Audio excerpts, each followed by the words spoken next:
Hello बच्चों, कैसे हैं आप लोग।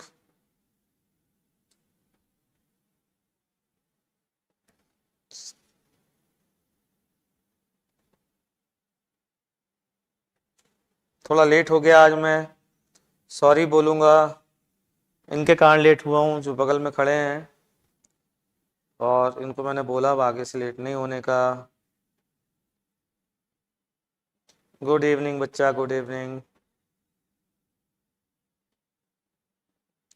Good evening S K, Aarav, good evening.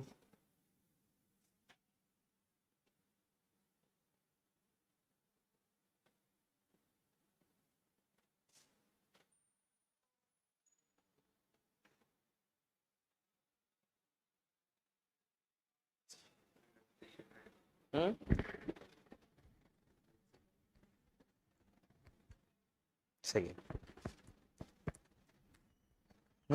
तो लास्ट क्लास में हम लोग बच्चों क्या पढ़ रहे थे। हम लोग पढ़ रहे थे अगर combined rotational and translational motion.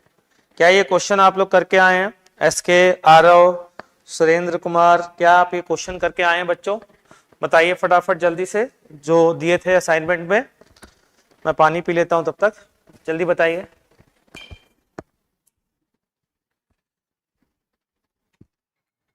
Yes sir, S के ने बोला यस सर।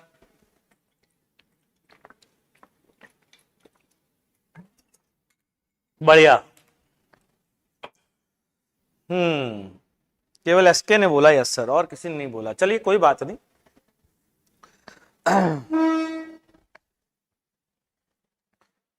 कल जो है ना, एक बढ़िया चीज मैंने एक जर्नल में पढ़ी है, उस पर वीडियो बनाऊंगा जल्दी। मैग्नेटिक फोर्स के ऊपर है, एक नया जर्नल मुझे मिला। और कमाल की बात यह कि उस जर्नल में ना, उस जर्नल के आने के बाद ग्रिफिथ ने अपनी बुक में चेंज कर दी चीजें।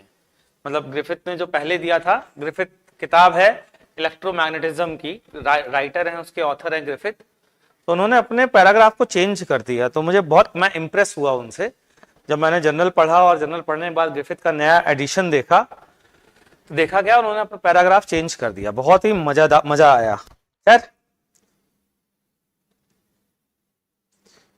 अच्छा सर, आपने असाइनमेंट टेलीग्राम चैनल पर सेंड किए थे? मुझे नहीं पता बेटा, क्योंकि मैं तो नहीं करता हूं। मैं एक बार कंफर्म कर दूंगा।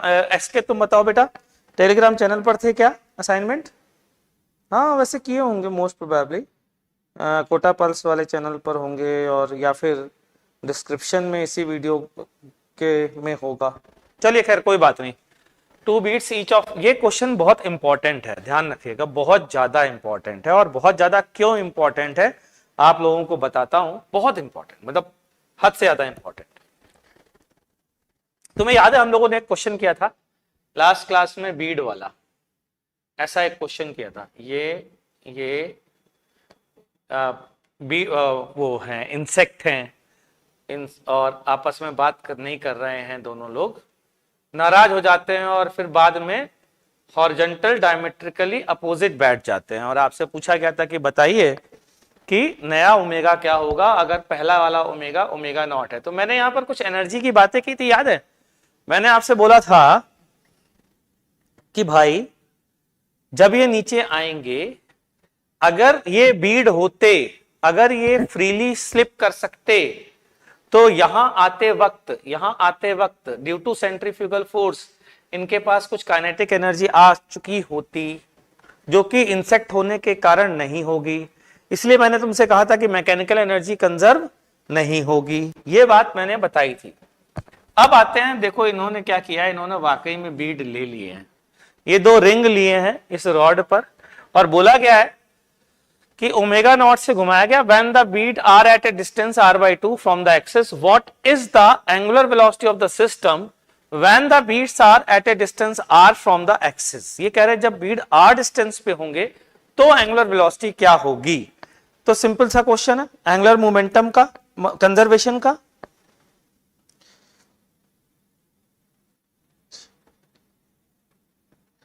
स्टडी ने पूछा है क्या ये जेई के लिए इनफ है? यस, जेई के लिए इनफ है। शिखा वर्मा ने पूछा है मैं आपकी कॉन्कर क्लासेस फॉलो कर रहा हूँ फॉर इलेक्ट्रोस्टैटिक, कोई टिप्स? हाँ बिल्कुल है, मतलब मेरी क्लास करना, तो जब तक इलेक्ट्रोस्टैटिक्स चल रहा है तो वो नोट्स अपने जो बनाना वो डेली पढ़ करके अगली क्लास करने के पहले पूरे नोट्स को रिवाइज करने के बाद करना, तो अच्छा कनेक्ट कर पाओगे। सर क्या ये सेशन जेई एडवांस के लिए इनफ है? बहुत इनफ है बेटा, मोर देन इनफ है। अच्छा फिलहाल तो इधर बात करते हैं, ध्यान से सुनना। आप टॉप 100 में रहना चाहते हैं जेई एडवांस में, तो और भी अच्छा है आपके लिए ये सेशन, ठीक है। और ये क्लासेस फिलहाल अभी जरा ध्यान से देखिएगा बच्चों। तो जब ये रिंग यहां पर होगी, इस जगह आ जाएंगी, इनकी डिस्टेंस आर हो जाएगी, तब ओमेगा पूछा है, ठीक है। अच्छा ये बताइए, रिंग के दो मोशन होंगे, एक तो रेडियल आउटवर्ड वाला, उसके कारण इस एक्सिस के अबाउट क्या कोई एंगुलर मोमेंटम होगा? अगर मैं आपसे बोलूं कि ये एक्सिस है, तो याद करिए एंगुलर मोमेंटम अबाउट एक्सिस में वेलोसिटी के 3 कंपोनेंट में मैंने आपको बताया था, ये यूजलेस होता है और ये यूजलेस होता है, केवल टेंजेंशियल कंपोनेंट के कारण ही एंगुलर मोमेंटम अबाउट एक्सिस आ पाता है। तो मैं अगर यहां की बात करूं तो रिंग की जो ये रेडियल वाली वेलोसिटी है, क्या इसके कारण कोई भी एंगुलर मोमेंटम आएगा? तो आंसर है एक्सिस के अबाउट नहीं आएगा, ठीक है बच्चों। ये अपन ने क्लास में डिस्कस भी की थी बात, अगर आपको याद है। अच्छा, तो इसका मतलब एंगुलर मोमेंटम सिर्फ और सिर्फ किसके कारण आएगा? तो जो ये रॉड का, ये जो रिंग रॉड ऐसे घूम रही है, मान लीजिए ऐसे घूम रही है, तो रिंग की वेलोसिटी का जो बाहर वाला कंपोनेंट और यहां पर ये वाला कंपोनेंट, इनके कारण एंगुलर मोमेंटम आएगा। कितना आएगा बच्चों? मैं अगर लिख सकते हैं इनिशियल रिंग का आई इंटू ओमेगा, शायद आपको दिख नहीं रहा होगा, मैं पेन चेंज करता हूं, एक मिनट रुकिएगा। हाँ, रिंग का आई इंटू ओमेगा नॉट, ठीक है, plus 2m r/2 omega square into r/2 का होल स्क्वायर इंटू ओमेगा। ये कैसे आया?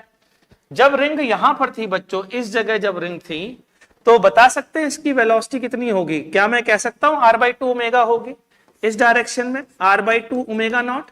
तो अगर r/2 ओमेगा नॉट वेलोसिटी है किसी पार्टिकल की, ये एक्सिस है, ध्यान से सुनना, ये एक्सिस है, और पार्टिकल की वेलोसिटी इस डायरेक्शन में r/2 ओमेगा नॉट है, और डिस्टेंस r/2 है, तो बताइए इसका एंगुलर मोमेंटम क्या होगा? तो आप क्या लिखोगे? Mass into distance r/2 into r/2 omega naught. तो मैंने लिख दिया 2 क्यों? दो रिंग है, m r/2 का होल स्क्वायर ओमेगा नॉट, ये आ गया। फाइनल एंगुलर मोमेंटम क्या होगा बच्चों? आई ओमेगा, आई वही रहेगा रिंग का, प्लस 2m r स्क्वायर आ जाएगा, क्योंकि इनकी डिस्टेंस r हो गई होगी, और नया वाला ओमेगा। यहां से हम ओमेगा की वैल्यू निकाल सकते हैं, ठीक है बच्चों, ठीक, इतनी बात क्लियर। चलिए मैं आपसे एक क्वेश्चन और पूछता हूं, इसी का एक्सटेंशन, मेरा दिल कर रहा है कि वो भी आप करिए, इसी का बी पार्ट पूछता हूं। फाइंड, लिख लीजिए कॉपी में, find radial velocity of ring, radial velocities या velocity of ring at given instant of time. मतलब जब ये एंड पर पहुंच जाएंगे रिंग, तो इनकी रेडियल वेलोसिटी जो मैंने कही है वो कितनी होगी, ये भी आप बी पार्ट की तरह लिख लीजिए, ठीक है। चलिए आगे बढ़ते हैं बच्चों। ये question, a ring of radius m perform CRTM on a frictionless horizontal surface with an angular velocity of 3 radian per second. Find actual velocity of its center and point A if the velocity of the lowest point Vp is 1 meter per second. आय हाय हाय हाय हाय, क्या बात है, कल ही पढ़ाया और आज आ गया। मतलब दो पार्ट में ब्रेक कर दीजिए। पहला पार्ट, नीचे वाले पॉइंट की वेलोसिटी को रेफरेंस ले रहा हूं, तो इसके अबाउट पूरे सिस्टम को घूमता हुआ मान लीजिए 3 रेडियन पर सेकेंड से, ठीक है। किसके अबाउट? नीचे वाला P पॉइंट के अबाउट। प्लस सेकेंड पार्ट में पूरी बॉडी को 1 मीटर पर सेकेंड वेलोसिटी दे दीजिए। पूछी किसकी गई है? ए की। इस डायग्राम से ए की वेलोसिटी ऊपर की ओर 3 आएगी, ऊपर की ओर आएगी कि नहीं आएगी, और इस डायग्राम से आगे की ओर 1 आएगी। तो आंसर कितना हो गया बच्चों? √3 स्क्वायर प्लस 1 स्क्वायर मतलब √10। ठीक, चेक करिए, कोई डाउट हो तो पूछिए। चलिए सेंटर की वेलोसिटी निकाले। सेंटर बोले तो ओ की। चलिए, ओहो एक गलती कर दी मैंने, सॉरी। पी के अबाउट रोटेशन है, पी से इसकी डिस्टेंस कितनी है? 2। मैं इधर बना के बताता हूं, ध्यान से देखिएगा बच्चों। ये है पॉइंट पी, ठीक है, और रेडियस दी है कितनी? रेडियस दी है 1 रेडियस दी नहीं, वो दी है ना 1 मीटर, ठीक है।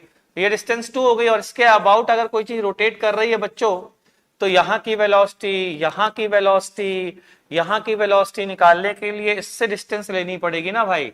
तो ये 1 तो ये हो गया √2, ठीक है। तो यह वेलोसिटी कितनी आ गई? ओमेगा दिया है, कितना ओमेगा दिया है जल्दी बोलो? 3 दिया है। तो ए पॉइंट की वेलोसिटी आ जाएगी √3√2 इस डायरेक्शन में, इस डायरेक्शन। किससे आएगी? प्योर रोटेशन वाले से। प्योर ट्रांस तो ये आ गई 3√2 इस डायरेक्शन में, प्लस प्योर ट्रांसलेशन से इस साइड कितनी आ जाएगी बच्चों? 1। ठीक, तो 3√2 के 2 कंपोनेंट, 3 इधर प्लस 1, तो कितना हो गया? हॉरिजॉन्टल 4 और वर्टिकल हो गया 3, तो रिजल्टेंट कितना आ गया? 5। तो 5 मीटर पर सेकेंड ये वेलोसिटी हो गई पॉइंट ए की। अब जरा ध्यान से सुनना, सेंटर की वेलोसिटी निकालते हैं। यहां से सेंटर की वेलोसिटी बताइए कितनी आएगी? पी के अबाउट प्योर रोटेशन से बच्चों, तो 3 × 1 तो 3 आ गई। यहां से कितनी आएगी? 1 प्योर ट्रांसलेशनल मोशन से। दूसरे पार्ट में पूरी बॉडी को हम 1 दे देंगे ना, जो पी की वेलोसिटी है बच्चों, ठीक है। तो 1 और आ गई, तो यहां पर थी 3 और ये है 1, टोटल कितनी हो गई? 4। तो सेंटर की वेलोसिटी आ गई 4 मीटर पर सेकेंड, और एंड वाले पॉइंट की वेलोसिटी भी पता चल गई। ठीक, चलिए आगे बढ़ते हैं।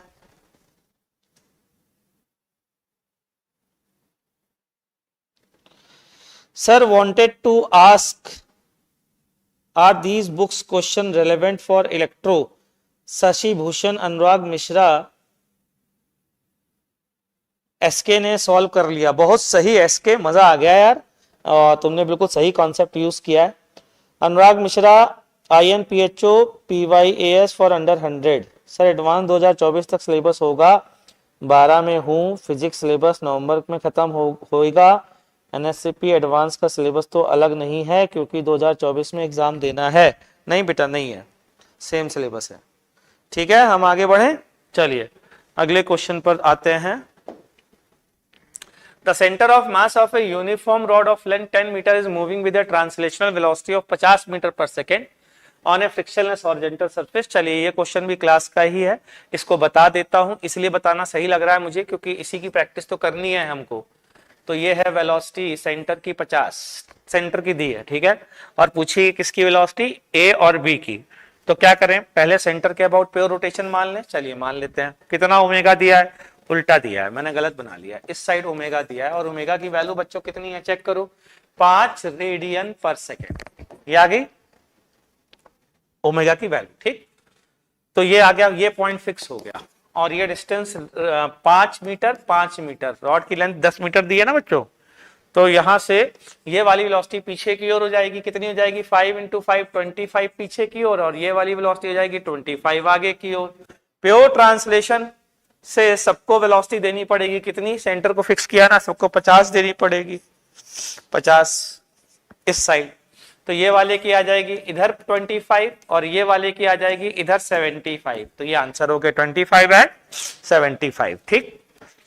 A uniform thin circular ring of mass m and radius r is rotating about its fixed axis passing through its center perpendicular to its plane rotation with a constant, ठीक है। R attached gently to the opposite ends of a diameter of the ring. Now angular velocity, बहुत अच्छा question है। 4th में ये कह रहा है कि ये पहले ओमेगा से घूम रहा था और दो पार्टिकल यहाँ रख दिए, तो बताइए नया ओमेगा क्या होगा? यहां पर अगर मैं 2 पार्टिकल रख देता हूं तो कुछ नहीं, एंगुलर मोमेंटम कंजर्वेशन लगाइए और आंसर पाइए। बढ़िया। लास्ट क्लास में मैं ये पढ़ा रहा था आपको, देख लीजिए, इसमें किसी को कोई डाउट हो तो पूछ लीजिए।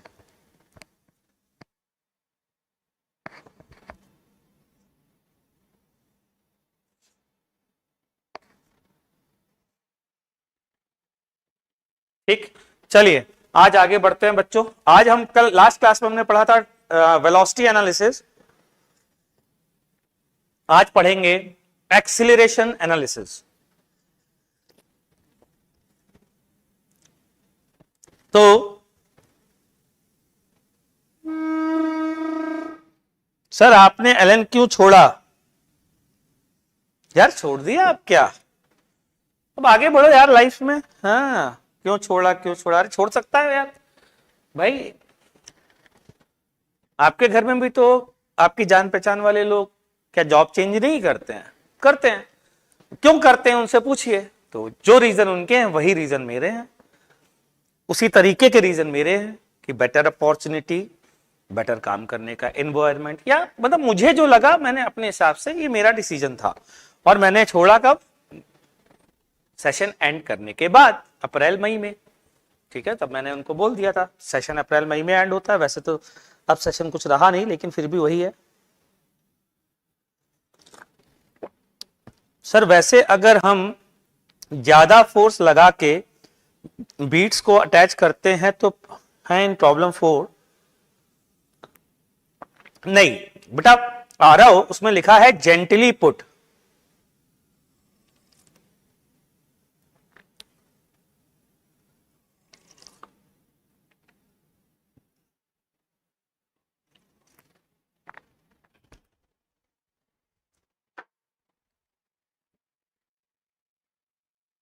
देखो इस रिंग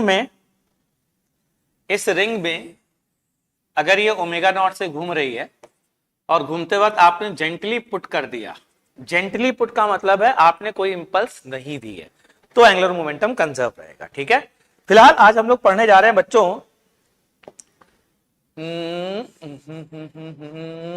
क्या पढ़ने जा रहे हैं? हम पढ़ने जा रहे हैं एक्सीलरेशन एनालिसिस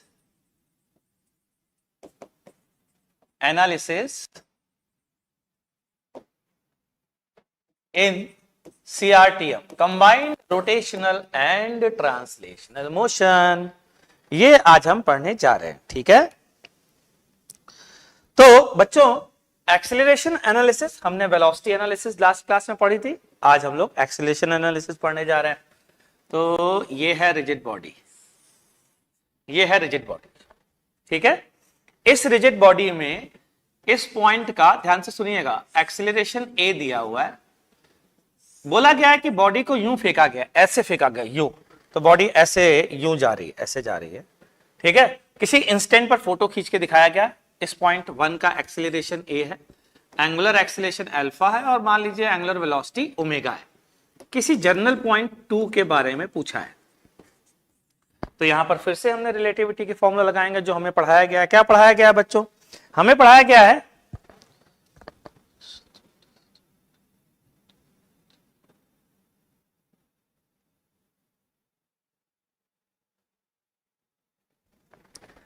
हमें जो पढ़ाया गया है वो ये पढ़ाया गया है कि acceleration of 2 with respect to 1 is acceleration of 2 minus acceleration of 1। Acceleration of 2 with respect to 1 is acceleration of 2 minus acceleration of 1। ठीक है, ध्यान से सुनना, अगर मैं 1 के फ्रेम में जाऊं, अगर मैं 1 के फ्रेम में जाऊं तो मुझे पूरी की पूरी रिजिड बॉडी कैसी दिखेगी, कैसा मोशन परफॉर्म करते हुए दिखेगी? हम लोग ऑलरेडी इस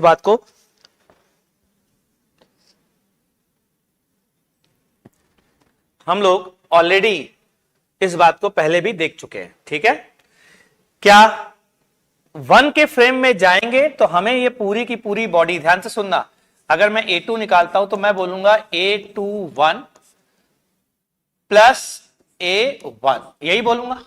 ठीक है, एक मिनट रुकेगा,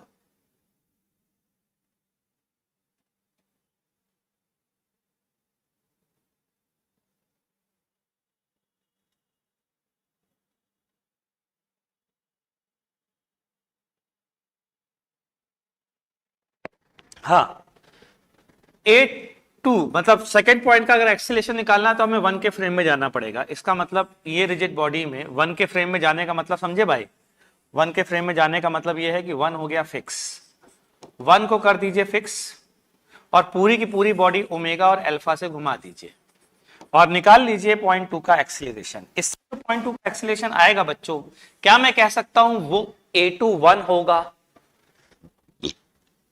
ठीक है। इसके बाद प्लस हमें A1 करना पड़ेगा, तो A1 के लिए क्या हर पॉइंट के लिए A1 करना पड़ेगा ना बच्चों, तो हर पॉइंट के लिए A1 A1 A1 A1 A1, तो यहां पर भी वही काम करना है, प्योर रोटेशन, रिजिड बॉडी को डिवाइड करना है pure rotation and pure translation, pure translational, pure rotational motion and pure translational motion, इन दो में हम ब्रेक कर देंगे और यहां से हम किसी भी पॉइंट का एक्सीलरेशन निकाल सकते हैं। ये वाली वैल्यू प्योर रोटेशन से आएगी, ये वाली वैल्यू प्योर ट्रांसलेशन से आएगी, ये हमने समझ लिया था लास्ट क्लास में। लेकिन ध्यान रखिएगा फिर भी गलती लोग करते हैं, क्या करते हैं अभी नहीं बताऊंगा, पहले आपको एक क्वेश्चन दूंगा, वो गलती आपसे करवाऊंगा और फिर देखते हैं कि वो गलती क्या है। तो क्वेश्चन पहले, क्वेश्चन है बच्चों ये कि ये है एक डिस्क जिसके सेंटर का एक्सीलरेशन है a, इसकी रेडियस है r, वापस से ये x एक्सिस और ये y एक्सिस ले रहा हूं बच्चों, ठीक है। ये डिस्क ओमेगा एंगुलर वेलोसिटी से किसी इंस्टेंट पर घूम रही है और अल्फा इसका एंगुलर एक्सीलरेशन है। वही 4 पॉइंट ले रहा हूं, जो 4 पॉइंट मैंने पहले लिए थे 1 2 3 4। चलिए फटाफट इन चारों का एक्सीलरेशन बताइए, मुझे कितना आ रहा है फटाफट बताइए।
हाँ भाई, सर मेरे पास आपके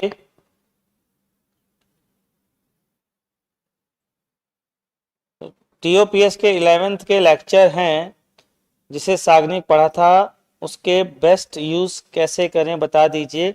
उसका बेस्ट यूज करने का तरीका बहुत सिंपल सा है बेटा, मतलब ध्यान रखिएगा उसमें मैंने डिस्कशन जो किया है ना, वो डिस्कशन जिस भी होमवर्क का किया है वो होमवर्क जरूर कर लेना, क्योंकि मैं बहुत सारी चीजें डिस्कशन में भी डिस्कस मतलब बताता हूं थ्योरी के हिस्से। तो ध्यान रखिएगा, ये मत सोचिएगा कि सर ये तो डिस्कस कर रहे हैं तो इसमें कुछ खास नहीं होगा, नहीं, डिस्कशन को भी 1.5 या 2 पर एक बार देख लीजिएगा फटाफट, उसमें भी इंपॉर्टेंट चीजें बताता हूं, तो होमवर्क खुद से करके जाइएगा वो, ठीक है सर भाई। चलिए हम आगे बढ़ते हैं बच्चों, अब देखते हैं आपने वो गलती की है कि नहीं की है। आरओ ने आंसर दिया है 1 इज, एसके ने भी दे दिया है, आरओ और एसके दोनों का आंसर सही है। आरओ का थोड़ा सा गड़बड़ है, थोड़ा सा एक मिस कर दिया है और बाकी तो सही है चीजें।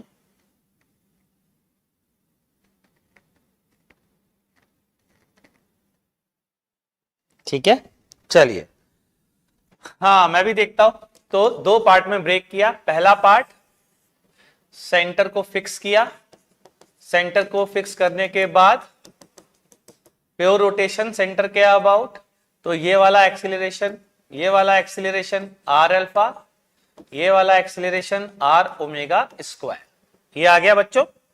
इसी तरीके से ये tangential acceleration R alpha, circular motion कर रहे होंगे सारे पार्टिकल, तो सबके एक्सेलरेशन लिख लेता हूं। कई बच्चे यहां जो गलती करते हैं वो आरव ने नहीं की है और एसके ने भी नहीं की है, और वो है सेंट्रीपिटल एक्सेलरेशन को मिस करना। खुशी की बात है आपने मिस नहीं किया है।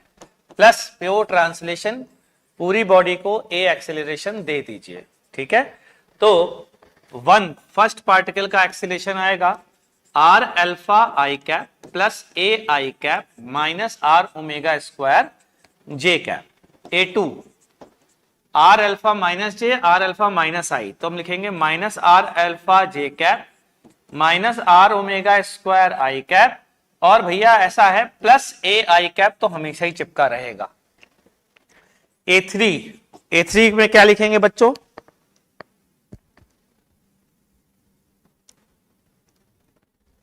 A3 मतलब थर्ड पार्टिकल के लिए, तो थर्ड पार्टिकल के लिए एक एक्सेलरेशन इधर है minus R alpha I cap, और ये वाला plus R omega square J cap, और ये वाला तो सब में ही आएगा तो ए आई कैप। लास्ट वाला A4 है। A4 में इधर वाला R omega square I cap plus R alpha J cap और प्लस ए आई कैप, ये तो सब में आना ही आना है। तो ये हो गया बच्चों एक्सेलरेशन निकालने का तरीका, जो कि लगभग सेम है बच्चों जैसा कि तरीका वेलोसिटी निकालने का हुआ करता था। सर जब आप कहते हो कि इधर लोग गलती करते हैं तब एक्स्ट्रा कॉशियस होते हैं गलती ना करने के लिए, ये तो अच्छी बात है। उसके बाद तुम गलती नहीं करते हो आ रहे हो तो बहुत बढ़िया, तब भी बहुत बड़ी बात होती है। पता है बहुत सारे बच्चों के मैं बोलने के बाद भी वो लोग गलती कर देते हैं, तो तुमने नहीं की इसके लिए थम्स अप, ठीक है। चलिए अब अगली चीज पढ़ने जा रहे हैं बच्चों, ICR instantaneous centre and axis of rotation. इसको ICR या फिर IOAR बोलते हैं, या IAR बोलते हैं, कई लोग IOAR बोलते हैं, कई लोग IAR बोलते हैं, ठीक है। चलिए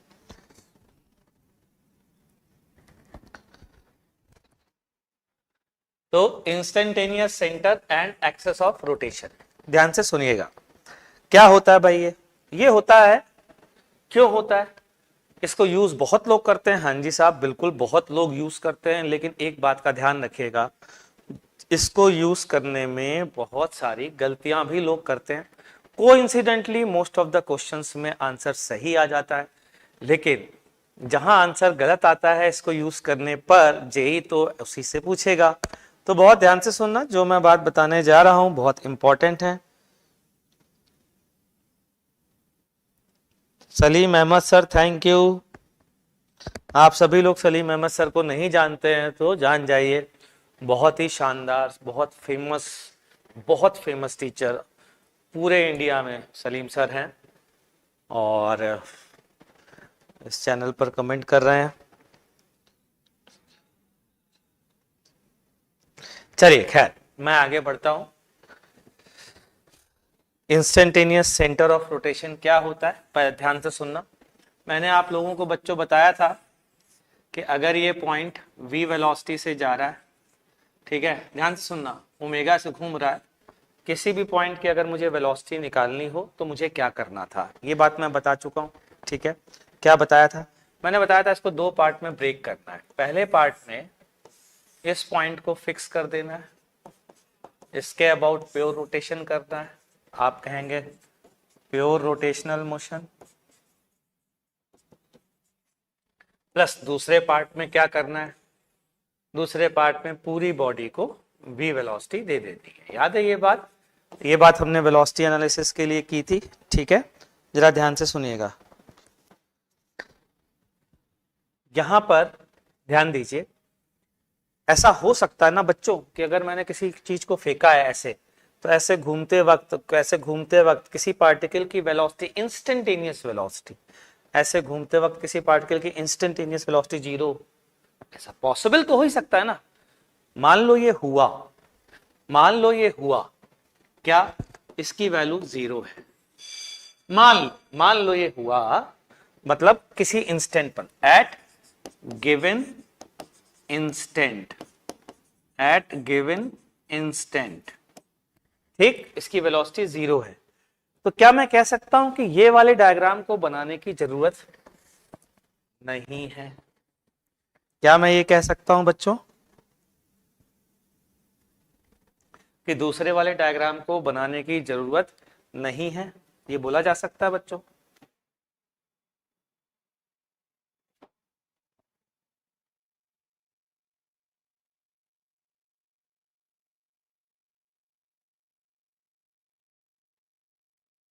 बोलो भाई, बोला जा सकता है? तो बोला जा सकता है तो ध्यान से सुनना मेरी बात को। इसका मतलब वो जिस इंस्टेंट पर इस पॉइंट P की वेलोसिटी 0 है, उस इंस्टेंट पर इस पॉइंट P से पास होने वाली एक्सिस के अबाउट यदि मैं बॉडी का प्योर रोटेशन मान लूं, यदि मैं मान लूं, तो जो आंसर आएंगे, तो जो आंसर आएंगे, तो जो आंसर आएंगे वही फाइनल आंसर होंगे, क्योंकि ये ऐड नहीं करना है। इसका मतलब ऐसे समय में इस पॉइंट P के अबाउट अगर मैं प्योर रोटेशन मानता हूं और वेलोसिटी कैलकुलेट करता हूं तो कोई बुराई नहीं है। क्यों नहीं है बच्चों? इसलिए नहीं है क्योंकि यहां से ही सारे आंसर आ रहे हैं, वो तो 0 है। इसलिए पॉइंट P कहलाता है ICR, instantaneous centre of rotation. Instantaneous क्यों कहलाता है? इंस्टेंटेनियस इसलिए कहलाता है कि एक इंस्टेंट पर 0 है, बस, उसके अगले इंस्टेंट पर 0 नहीं होगा। ध्यान से सुनना, यहां कैच है, बहुत तगड़ा वाला कैच है यहां पर, ठीक है? वो ध्यान से सुनना मेरी बात को।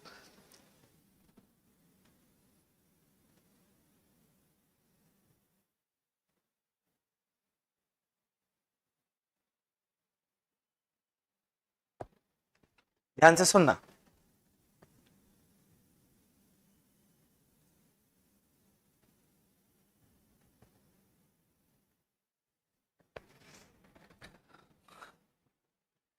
यहां पर इस जगह पे इस इंस्टेंट पर वेलोसिटी 0 होने के कारण इंस्टेंट पर मैं इसको ICR बोल रहा हूं, ठीक है? और इससे पास होने वाली एक्सेस को IAOR बोल रहा हूं, IOAR, instantaneous axis of rotation, IAOR, IAOR, instantaneous axis of rotation, ठीक है? ध्यान देना जरा मेरी बात पे। यार ये बताओ, अगर मैं कह रहा हूं, बार बार कह रहा हूं कि उस इंस्टेंट पर वेलोसिटी 0 है, अगले इंस्टेंट पर नहीं है, तो ये बताओ इस पॉइंट का एक्सीलरेशन, इस पॉइंट का एक्सीलरेशन 0 होगा या नॉन 0 होगा? बोलो।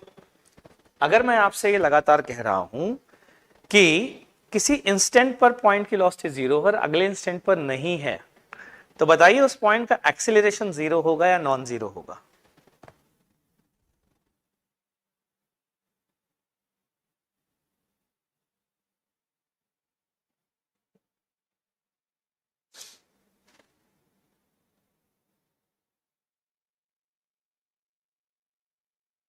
Non-zero. That means एक्सीलरेशन के एनालिसिस करते वक्त क्या ये डायग्राम को हम कैंसिल कर सकते हैं या नहीं कर सकते? बताइए।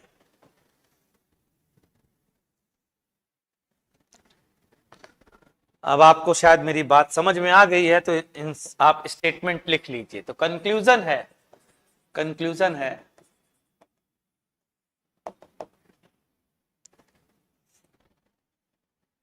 if velocity of a point associated with a rigid body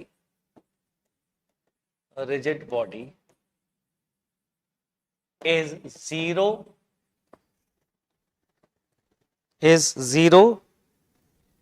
at any instant of time,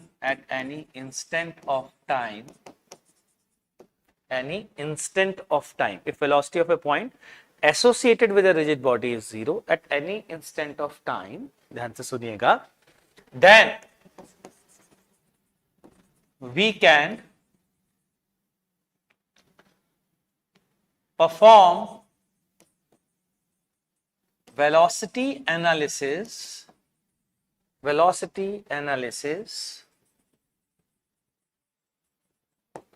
of all the points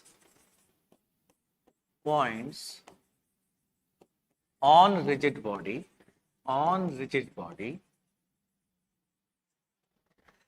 by assuming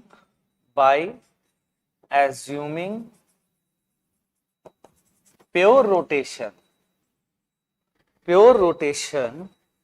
भाई लिख लेना यार, मैं इतनी मेहनत तभी कर रहा हूं, प्योर रोटेशन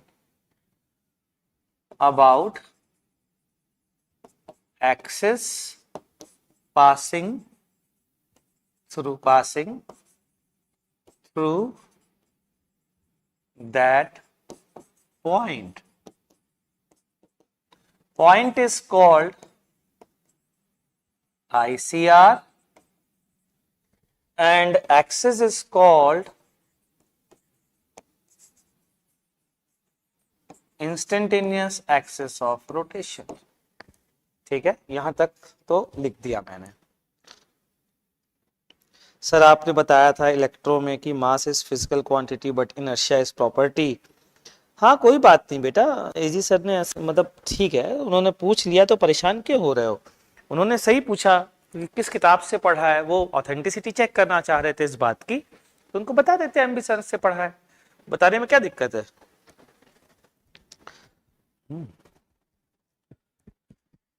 आगे बढ़ते हैं, ठीक है, जरा ध्यान से सुनना।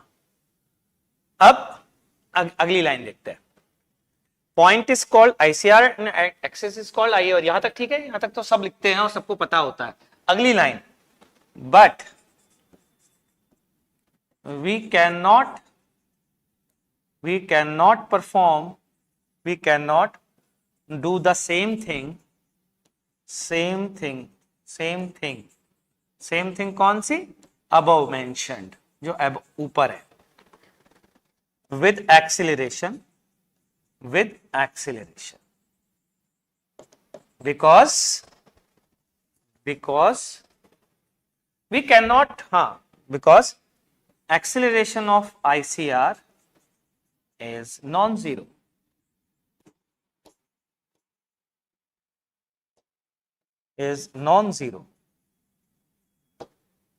ठीक। हाँ इसके बाद इलेक्ट्रोस्टैटिक स्टार्ट करेंगे।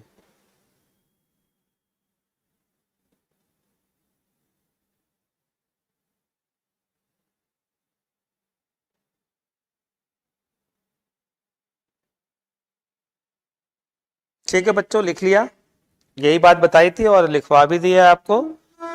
तो बताइए आईसीआर के अबाउट क्या क्या कैलकुलेट कर सकते हैं, चलिए बताइए कौन कौन सी फिजिकल क्वांटिटी हम आईसीआर के लिए कैलकुलेट कर सकते हैं। We can calculate,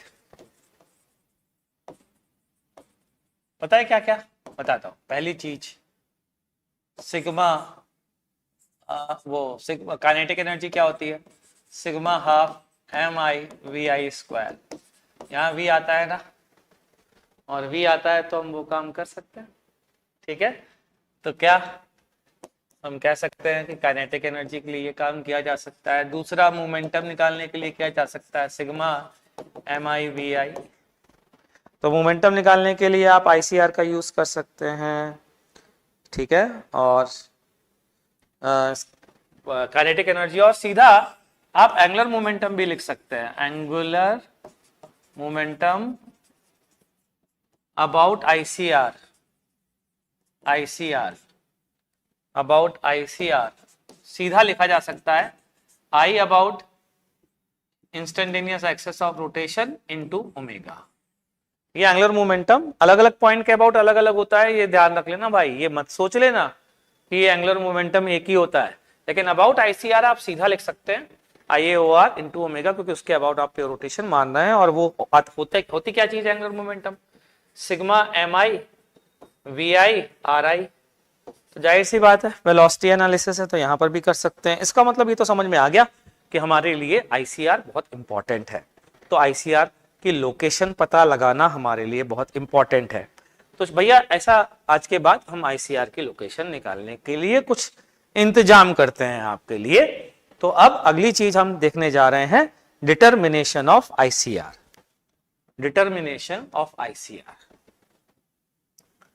determination of ICR, determination of ICR, determination of ICR. ठीक, चलिए साहब ये देखते हैं भाई, इसको ध्यान से सुनना। बहुत सारी सिचुएशंस आएंगी जहां पर आपको आईसीआर की लोकेशन अगर पता चल जाती है तो बहुत फायदा होता है। तो 3 डिफरेंट केस ही आएंगे, इसके अलावा चौथा केस आ ही नहीं सकता। उन 3 डिफरेंट केसेस में मैं आपको आईसीआर कैसे पता करते हैं बताने जा रहा हूं। अगर ये 3 डिफरेंट केसेस आपने देख लिए तो आपका काम बन गया, ठीक है, आपको ये दिक्कत नहीं आएगी आगे। तो सबसे पहले केस 1, केस 1 क्या है? केस 1 है if velocity of any point is given and omega is given, मतलब angular velocity is given। Case number 1, ठीक है। तो क्या करेंगे, एंगुलर वेलोसिटी और वेलोसिटी किसी पॉइंट की अगर गिवन है तो हम आईसीआर कैसे निकालेंगे पहले ये देख लेते हैं, ठीक है।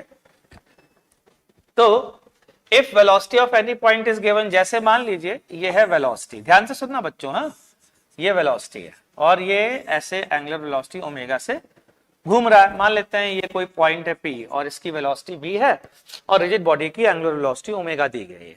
अब हमको वो पॉइंट पता करना है, मतलब आईसीआर पता करना है, और आईसीआर पता करने का मतलब वो पॉइंट पता करना है जिसकी इंस्टेंटेनियस वेलोसिटी 0 हो इस इंस्टेंट पर, ठीक। तो ध्यान से सुनना जरा, मैंने कहा एक काम करते हैं कि आईसीआर जो है ना वो वेलोसिटी के परपेंडिकुलर इस लाइन पर ही कहीं ना कहीं मौजूद होगा, इसकी गारंटी है। बताइए कैसे इसकी गारंटी? आईसीआर गिवन पॉइंट की वेलोसिटी के परपेंडिकुलर ड्रॉ की गई लाइन पर ही होगा। बताइए क्यों? देखते हैं कौन बता पाता है।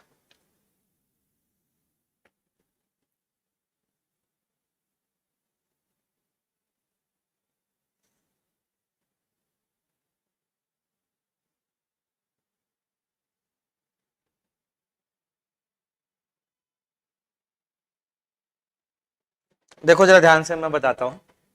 अगर कोई रिजिड बॉडी मान लेते हैं सी के अबाउट प्योर रोटेशन परफॉर्म कर रही है, तो बच्चों एक बात तो तय है जो कि मैं आपको क्लास में भी बता चुका हूं अगर आपको याद हो, और वो ये कि सारे पॉइंट एक्सिस के अबाउट सर्कुलर मोशन में घूमते हैं, ठीक है। अगर कोई बॉडी किसी एक्सिस के अबाउट घूम रही है, प्योर रोटेशन अबाउट एक्सिस की डेफिनेशन पढ़ना, सर ने आपको पढ़ाई है और उसमें ये लिखवाया है सारे पॉइंट सर्कुलर मोशन परफॉर्म करते हैं। तो इसका उल्टा भी तो ट्रू है कि अगर किसी पार्टिकल की वेलोसिटी पता है तो गारंटी है आईसीआर उस पॉइंट से पास होने वाली और वेलोसिटी के परपेंडिकुलर लाइन पर ही लाई करेगा, ये भी कह सकते हैं, ठीक है। तो इसका मतलब आईसीआर यही होगा। मान लेते हैं यहां से x डिस्टेंस पर आईसीआर है। अब अपनी एनालिसिस परफॉर्म करते हैं, जो एनालिसिस हमने पढ़ी है। तो इस पॉइंट की वेलोसिटी कितनी आएगी? P पॉइंट के अबाउट प्योर रोटेशन के कारण पीछे की ओर आएगी x ओमेगा, आप थोड़ा जल्दी कर रहा हूं, और प्योर ट्रांसलेशन के कारण आगे की ओर v आएगी, तो नेट वेलोसिटी हो गई v माइनस एक्स ओमेगा। और अगर ये आईसीआर है तो ये 0 होगा, x बराबर v बाई ओमेगा आ गया। मान लीजिए x निगेटिव आ जाता तो उसका क्या मीनिंग होता? उसका मीनिंग होता कि ऊपर है। मान लीजिए x की वैल्यू बाहर आ गई तो इसका क्या मतलब है? इसका मतलब आईसीआर बाहर लाई कर रहा है। इसका मतलब गुरुजी आईसीआर बाहर लाई कर सकता है? भाई सेंटर बाहर लाई कर सकता है। याद हो तो मैंने आपको पहली क्लास में ही बताया था कि मान लीजिए एक दरवाजा है और उसमें ये ग्लास लगा हुआ है, तो इस ग्लास की एक्सेस ऑफ रोटेशन तो ग्लास से बाहर है ना भाई, तो वैसे ही आईसीआर भी बॉडी से बाहर हो सकती है। तो मान लीजिए यहां पर भी हो सकती है कि बिल्कुल हो सकती है। नेगेटिव आ गया तो क्या होगा, एक्स इस पॉइंट से ऊपर की ओर होगा। एक बात तो तय है कि कभी भी अगर आपको आईसीआर पता करना हो तो आईसीआर वी और ओमेगा के रेशियो पर डिपेंड करता है और उसकी डिस्टेंस वेलोसिटी के परपेंडिकुलर होती है, ध्यान रखिएगा। ठीक है, चलिए आगे बढ़ते हैं।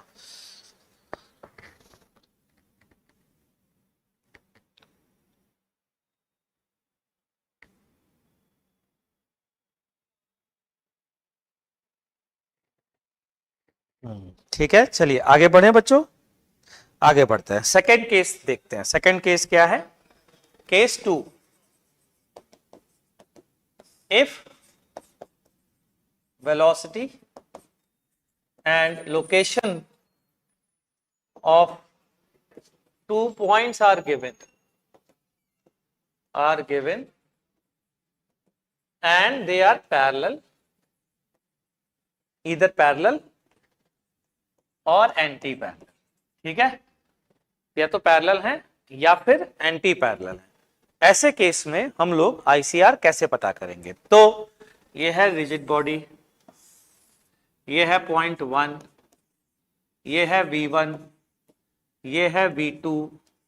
ध्यान से सुनना, ये V2 और V1 आपस में पैरेलल हैं और इनकी लोकेशन दी गई है, तो मतलब इनके बीच की डिस्टेंस भी दी गई है और आपसे पूछा जा रहा है कि बताइए आईसीआर कहां होगा। तो ध्यान से सुनना, फिर से एक इंटरेस्टिंग फैक्ट बताने जा रहा हूं। सबसे पहला मेथड, इसमें मेथड 2 है। मेथड नंबर 1, मान लीजिए कि इसकी रिजिड बॉडी की एंगुलर वेलोसिटी ओमेगा है, एज्यूम ओमेगा। ठीक है, then find V2 with the help of omega and V1। तो ओमेगा पता चल जाएगी, एक रिलेशनशिप आ जाएगी। जैसे मैं यहां की बात करूं तो मैं बोलूंगा ना भाई V2 बराबर V1 माइनस डी ओमेगा, यहां से ओमेगा की वैल्यू आ गई V1 minus V2 upon D. अब ये बन गया केस 1। क्या, एक पॉइंट की वेलोसिटी गिवन है, एक पॉइंट की वेलोसिटी गिवन है और एंगुलर वेलोसिटी भी गिवन है, तो केस 1 बन गया। केस 1 बन गया तो हमारा काम खत्म हो गया। क्यों भाई, सही है ना? बिल्कुल, आरव ने सही बात कही है, आरव ने सही कहा कि ओमेगा एक बार। केस 2 मतलब मेथड 2 देखिएगा, मेथड 2 बड़ा इंटरेस्टिंग सा है। वापस से वो वाली बात बताता हूं कि अगर कोई बॉडी किसी एक्सेस के अबाउट प्योर रोटेशन परफॉर्म कर रही है, अगर कोई बॉडी किसी एक्सेस के अबाउट प्योर रोटेशन परफॉर्म कर रही है, ध्यान से सुनिएगा, इसकी डिस्टेंस सेंटर से v है और इसकी डिस्टेंस r है और इसकी वेलोसिटी v है, तो अपन क्या लिखते हैं बच्चों, v equals to r omega. ठीक है, अच्छा मान लीजिए यहां से r प्लस डेल्टा r पर एक पार्टिकल है, उसकी velocity v plus delta v है, तो क्या लिखोगे उसके लिए, v plus delta v equals to r plus delta r omega. तो इसका मतलब मैं यहां से कह सकता हूं delta v equals to delta r omega, और ओमेगा सारी बॉडी के लिए सेम है, तो delta v is proportional to delta r. किसी भी रिजिड बॉडी जो प्योर रोटेशन किसी एक्सेस के अबाउट अगर परफॉर्म कर रही है तो delta v proportional to delta r होगा बच्चों, ये बोला जा सकता है।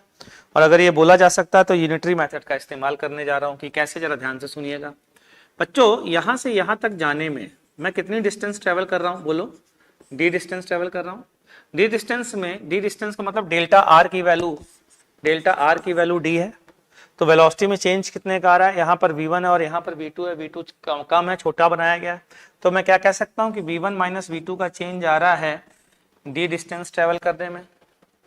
v1 माइनस v2 का चेंज डेल्टा v आ रहा है डेल्टा आर डी ट्रेवल करने में। ठीक है, इसलिए अब ध्यान से सुनना, मान लो आईसीआर इससे x डिस्टेंस पर है, ये है आईसीआर, तो यहां से यहां तक वेलोसिटी का चेंज बोलिए बच्चों, यहां से लेकर के यहां तक आईसीआर है तो वेलोसिटी 0 होगी ना भाई, तो वेलोसिटी का चेंज कितना हुआ, v2 हुआ कि नहीं हुआ, इसलिए v2 चेंज पाने के लिए क्या करेंगे, d upon v1 minus v2 of v2।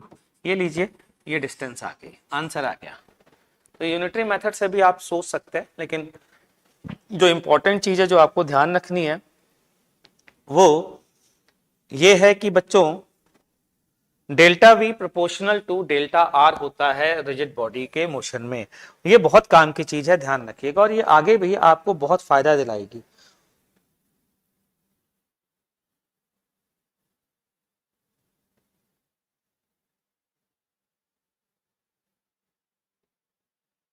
हाँ भाई आदित्य वर्मा, हाँ हाँ मेरे दोस्त, पढ़ाया है उन्होंने और रैंक भी निकाली है।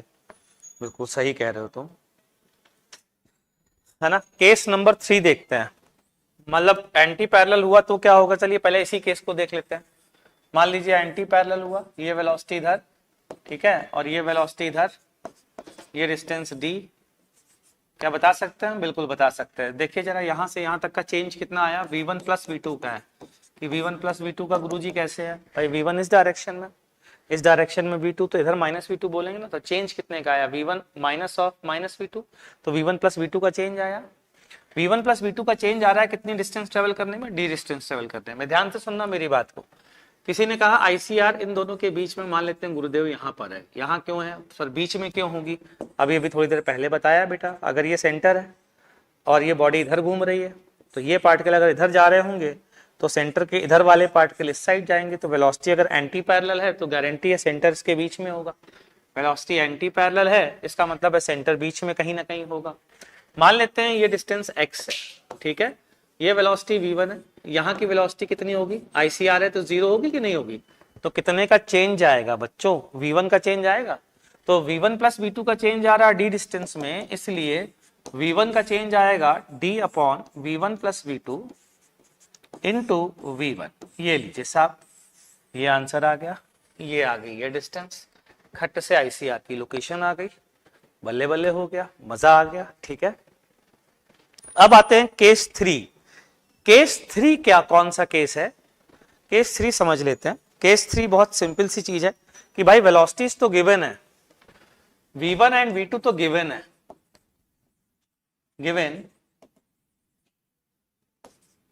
बट